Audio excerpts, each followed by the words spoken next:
بسم اللہ الرحمن الرحیم۔ گمنام ہیرو کے معزز ناظرین السلام علیکم۔ دوستو لائک ضرور کر دیا کریں، شکریہ۔ آئیے چلتے ہیں کہانی کی طرف۔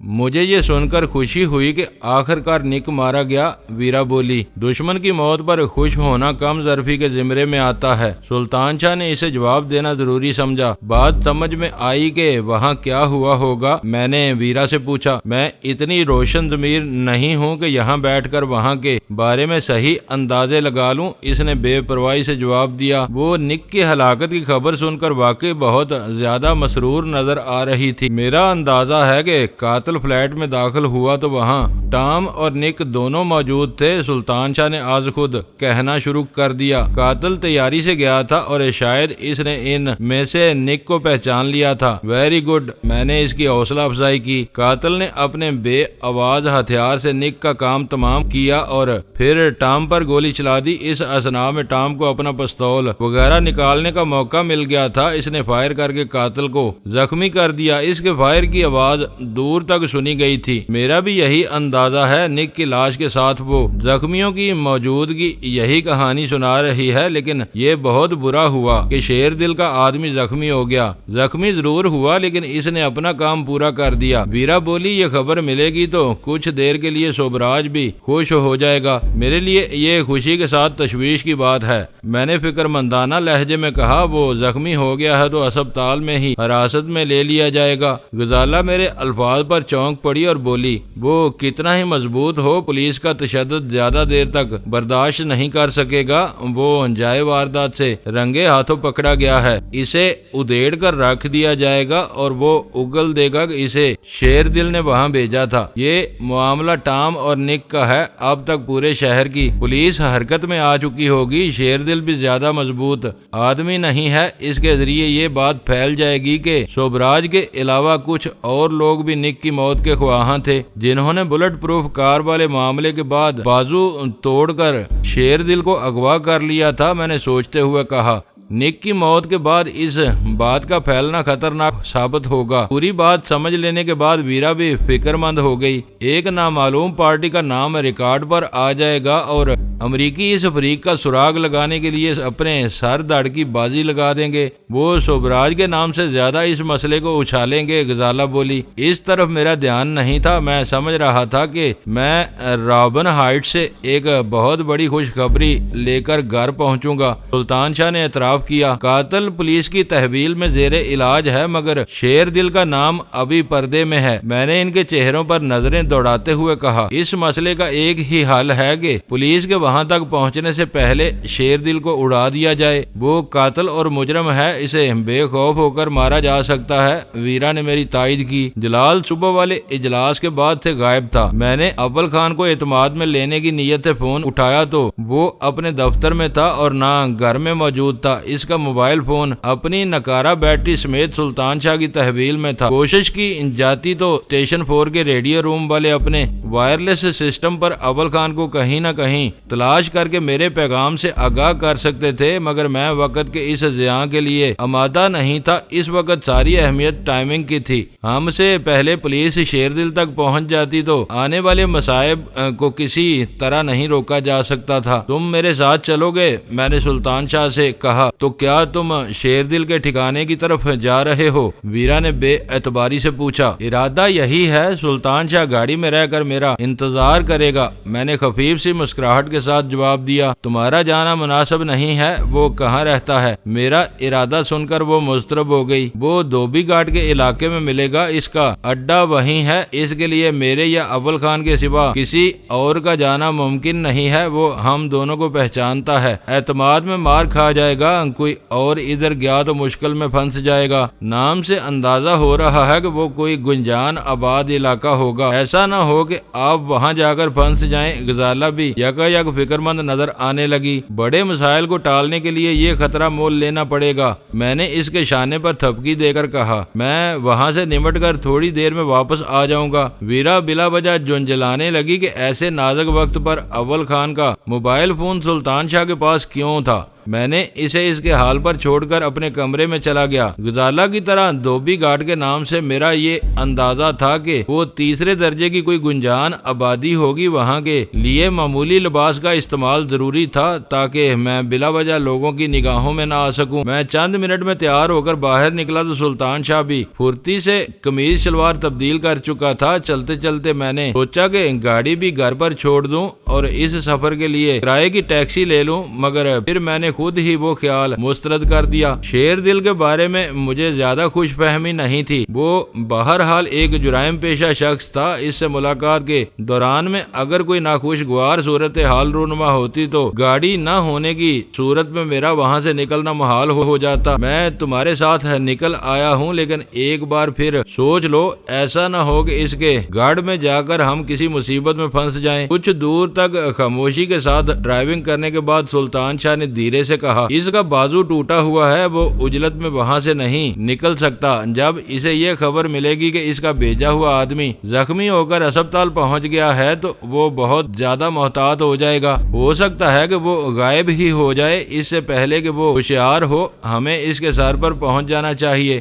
میں نے ان سب باتوں پر غور کرنے کے بعد وہاں جانے کا فیصلہ کیا ہے۔ اسٹیشن 4 میں تم نے اس پر زیادہ تشدد تو نہیں کیا تھا، اس کی ضرورت پیش نہیں آئی تھی، بس ایک مرتبہ اس کی پسلیوں پر ٹھوکر مارنی پڑی تھی، اس کے بعد وہ سیدھا ہو گیا تھا۔ میرا خیال ہے کہ حالات کے پیش نظر تم اس پر اپنی انگوٹھی آزماؤ گے۔ تم سمجھدار ہو، ایسی چھوٹی موٹی باتیں خود سمجھ لیتے ہو۔ میں راستے میں اس کی باتوں کا جواب دیتا رہا، لیکن میرا ذہن کہیں اور بھٹکتا رہا۔ شیر دل نے قتل سمیت متعدد جرائم کے ارتکاب کا اعتراف کیا تھا۔ اسی صبح اس نے نک کو ہلاک کرنے کی کوشش کی تھی۔ وہ مجرم تھا، مگر اس نے ہم سے کیا ہوا وعدہ پورا کیا تھا۔ دن ڈھلنے سے پہلے نک کو اس کے کیفر کردار تک پہنچا دیا تھا۔ رابن ہائٹس میں اس کے آدمی کے ساتھ بات نہ بگڑتی تو شیر دل کو چھیڑنے کی ضرورت نہیں رہتی۔ مجھے یقین تھا کہ وہ سوبراج سے بھاری معاوضہ لینے کی خاطر اسے ہمارے بارے میں ایک لفظ بھی نہیں بتائے گا۔ بدلی ہوئی صورتحال میں اس کو زندہ چھوڑنے کی دور دور تک کوئی گنجائش نظر نہیں آ رہی تھی، اور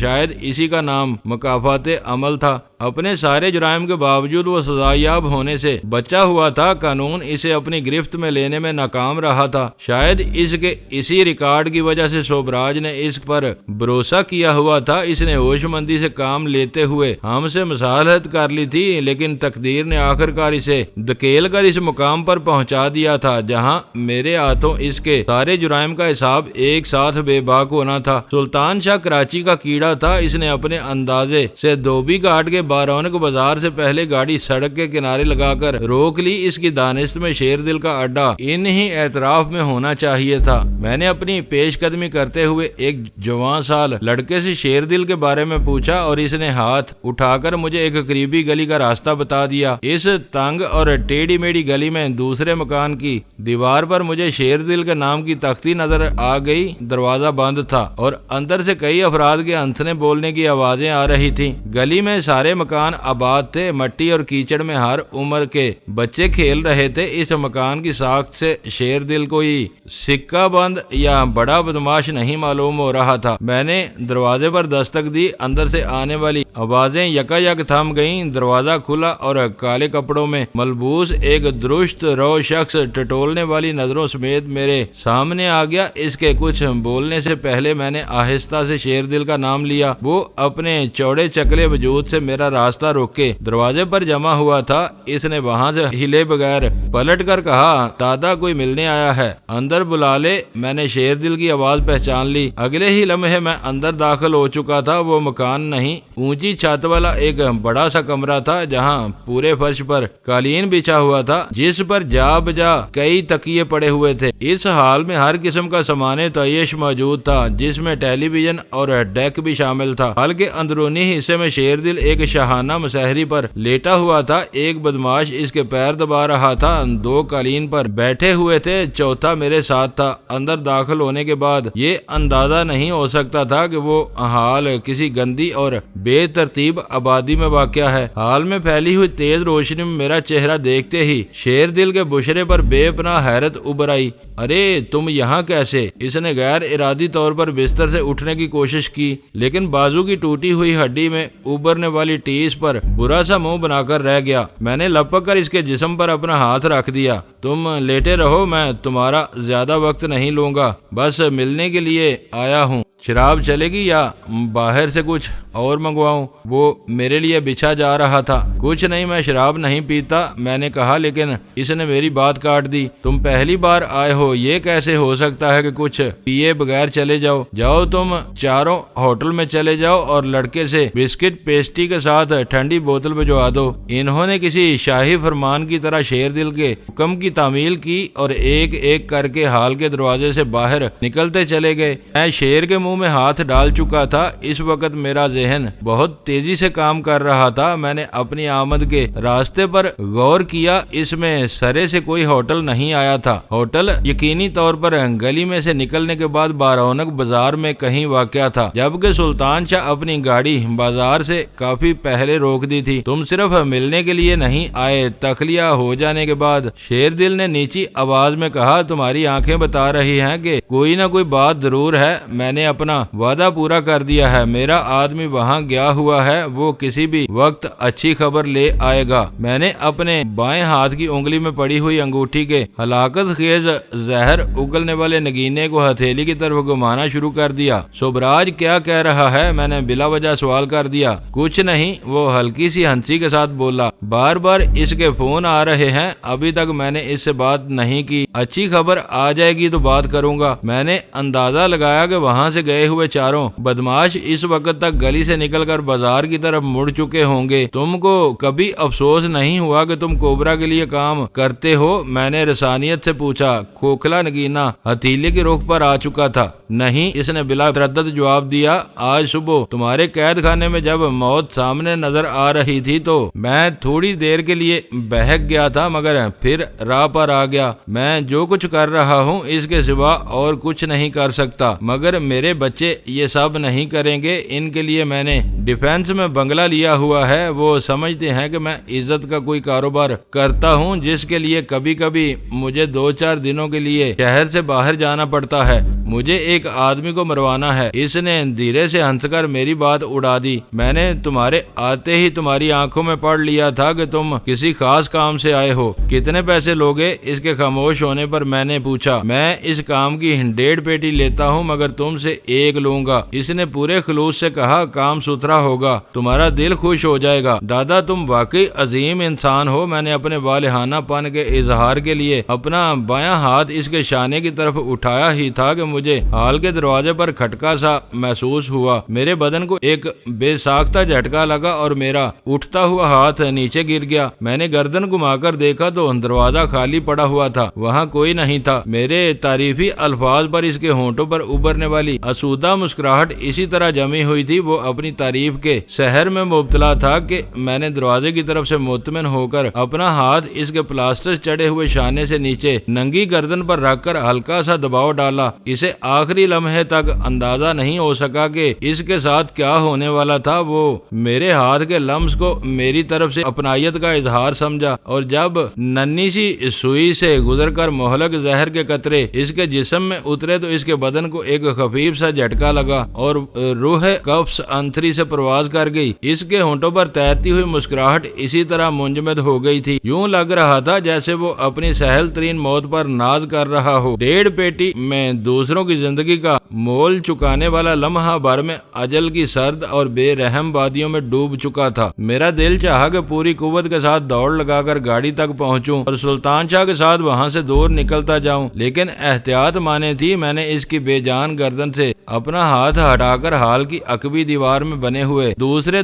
بند دروازے پر نگاہ ڈالی اور تیز قدموں سے چلتا ہوا نکاس کے راستے کی طرف بڑھ گیا۔ گلی میں زندگی اپنے معمول کے مطابق رواں تھی۔ ایک عورت بچے کو گود میں لیے میرے سامنے سے گزری۔ میں ہموار قدموں سے واپسی کے راستے پر ہو لیا۔ ظاہر میں نظریں جھکائے چلا جا رہا تھا، لیکن گرد و پیش سے غافل نہیں تھا۔ کن اکھیوں سے میں ہر طرف کا جائزہ لیتا جا رہا تھا۔ میں گلی سے نکل رہا تھا تو ایک لا ابالی لڑکا کیک اسٹینڈ پر بہت سے لوازم سجائے اور دوسرے ہاتھ میں پیپسی کولا کی بوتل لیے مخالف سمت سے گلی میں داخل ہو رہا تھا۔ اسے شبہ بھی نہیں ہو سکا کہ وہ جس مہمان کے لیے وہ سب چیزیں لے جا رہا تھا وہ اپنا کام پورا کر کے دادا کے اڈے سے نکل چکا تھا۔ میری دانست میں وہ بہت بڑا اور کٹھن کام تھا، لیکن حیرت ناک صورت اور آسانی سے پایا تکمیل تک پہنچ گیا تھا۔ میں گاڑی کا دروازہ کھول کر پیسنجر سیٹ پر بیٹھا تو سلطان شاہ کی مستصفرانہ نظریں میری طرف اٹھ گئیں، جن میں سوال ہی سوال بسے ہوئے تھے۔ یہاں سے جلدی نکلو ورنہ ابھی کوہرام شروع ہو جائے گا۔ میں نے دانت پیس کر مستربانہ انداز میں سرگوشی کی۔ میں نے اسے مار دیا ہے۔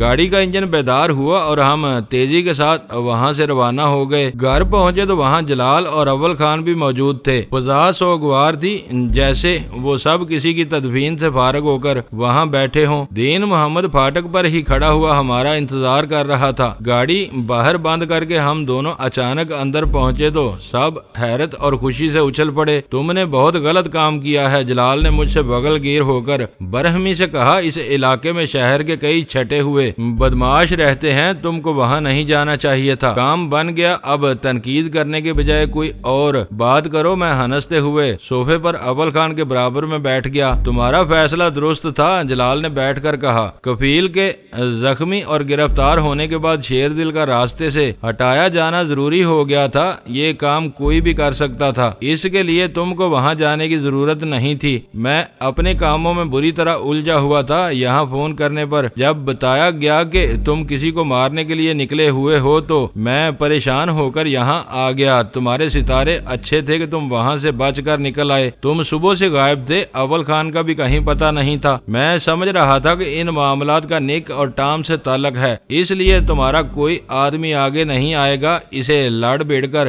مارنا ممکن نہیں تھا، وہ مجھے پہچانتا تھا۔ میں نے اسے اعتماد میں لے کر دھوکے سے مارا ہے۔ اس خطرے کو کسی اور طریقے سے ختم نہیں کیا جا سکتا تھا۔ اسے بھی تم نے زہر اتار کر مارا ہوگا، جلال نے تائید چاہی۔ خاموشی سے موت کے گھاٹ اتارنے کا وہی ایک راستہ تھا۔ میں نے کہا، اب ایک نیا چکر چل پڑے گا، زہر کی وجہ سے تمہارا نام لیا جائے گا، یہ بھی کہا جائے گا کہ تم نے شیر دل کو نک کے پیچھے لگایا تھا۔ شیر دل نے کفیل کو وہاں بھیج دیا، وہ پکڑا گیا تو تم نے شیر دل کو مار دیا تاکہ وہ تمہارے بارے میں کسی کو کچھ نہ بتا سکے۔ تمہاری نظر ہمیشہ منفی پہلو پر جاتی ہے۔ کیا یہ نہیں کہا جا سکتا کہ شیر دل سوبراج کا دستے راست بنا ہوا تھا؟ ڈینی نے اسے مار دیا تاکہ سوبراج تنہا رہ جائے۔ یہ کون کہہ سکتا ہے؟ اس کے لیے کوئی جواز بھی ہونا چاہیے۔ جواز ان کے علم میں ہے۔ نک نے اپنی موت سے پہلے خود سوبراج سے فون پر بات کی تھی اور اسے شیشے میں اتارنے کی کوشش کی تھی۔ میں نے اسے مسکت جواب دیا، پھر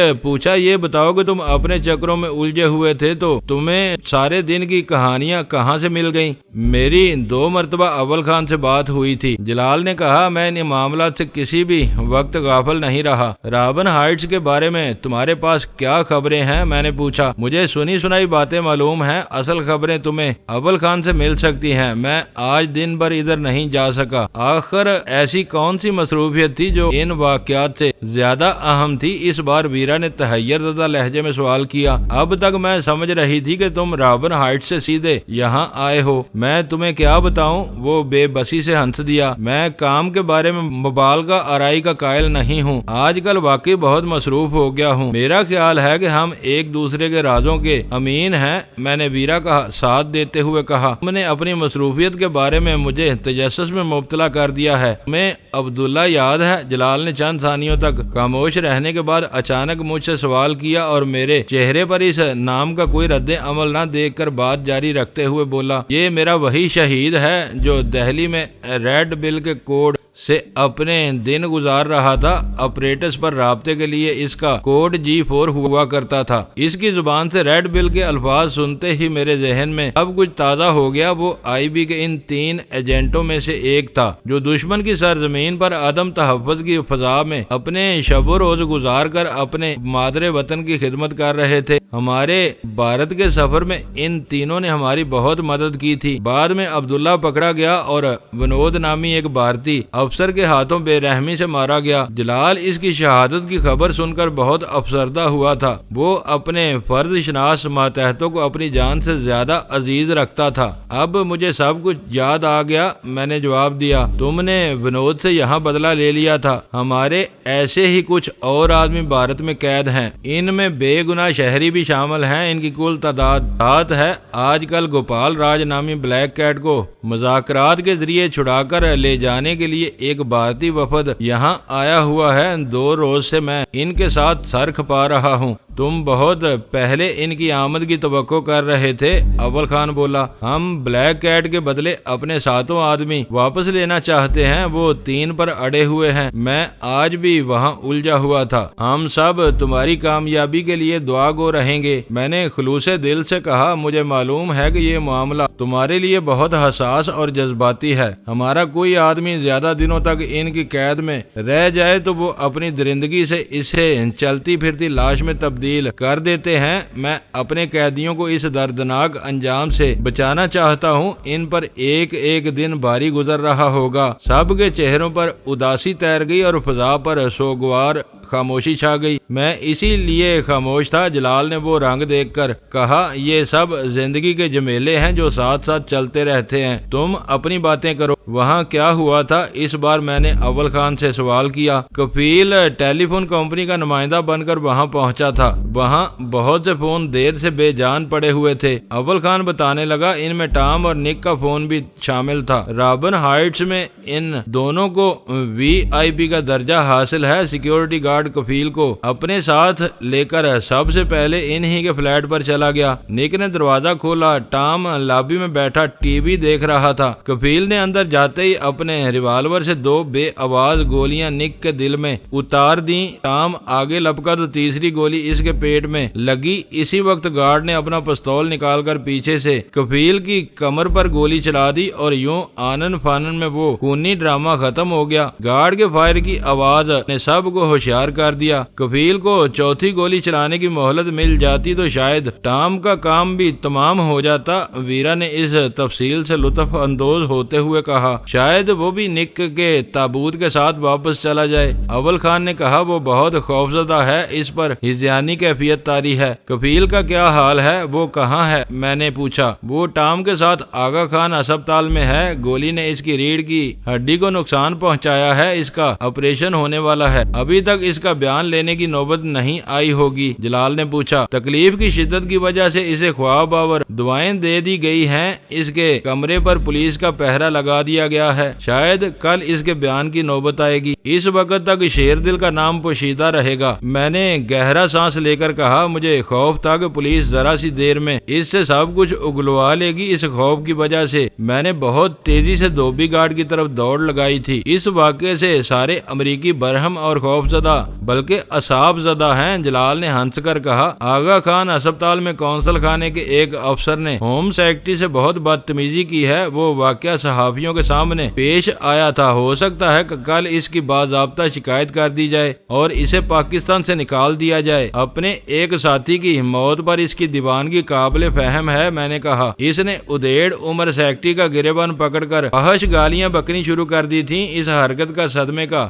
نتیجہ قرار دے کر نظر انداز نہیں کیا جا سکتا۔ ان لوگوں سے مراسم رکھنے ہیں تو یہ سب برداشت کرنا ہوگا۔ ویرا نے بے پرواہی سے کہا، میں تو کہتی ہوں کہ ہمارے سفارتی افسروں کو بھی امریکہ میں یہی سب کرنا چاہیے، تب ان کی عقل کسی ٹھکانے پر آئے گی۔ بیج مالو نہ بنو، جلال نے اسے مشورہ دیا۔ گالی کا جواب گالی سے دیا جائے تو ان میں اور ہم میں کیا فرق رہ جائے گا؟ پھر جو ہو رہا ہے اسے خاموشی سے بھگتو۔ ہمارے ساتھ ان کو بھی نتائج کا سامنا کرنا پڑ رہا ہے۔ سلطان شاہ نے اس دوران میں پہلی مرتبہ زبان کھولی۔ وہ اب تک اپنے کتنے آدمی کھو چکے ہیں؟ دیکھنے والی بات یہ بھی ہے کہ ان کے مقابلے میں ہم نے بہت کم نقصان اٹھایا ہے۔ غزالہ نے بھی بولنے کی ہمت کر ہی ڈالی، یہ بیکار باتیں ہیں۔ جلال نے مربیانہ انداز میں کہا، جو ہونا تھا وہ ہو گیا، اب ماضی کے واقعات پر سر کھپانا بے سود ہے۔ اپنی نگاہ آنے والے وقت پر رکھو۔ اس کا تقاضا ہے کہ 2 باتوں کو مد نظر رکھا جائے۔ یہ بات ہر طرف پھیل جانی چاہیے کہ نک کو سوبراج کے ایما پر مارا گیا ہے۔ اسی طرح سوبراج کو یہ معلوم ہونا چاہیے کہ ڈینی نے شیر دل کو ٹھکانے لگا دیا ہے۔ اب اسے کوئی اور بندوبست کرنا پڑے گا۔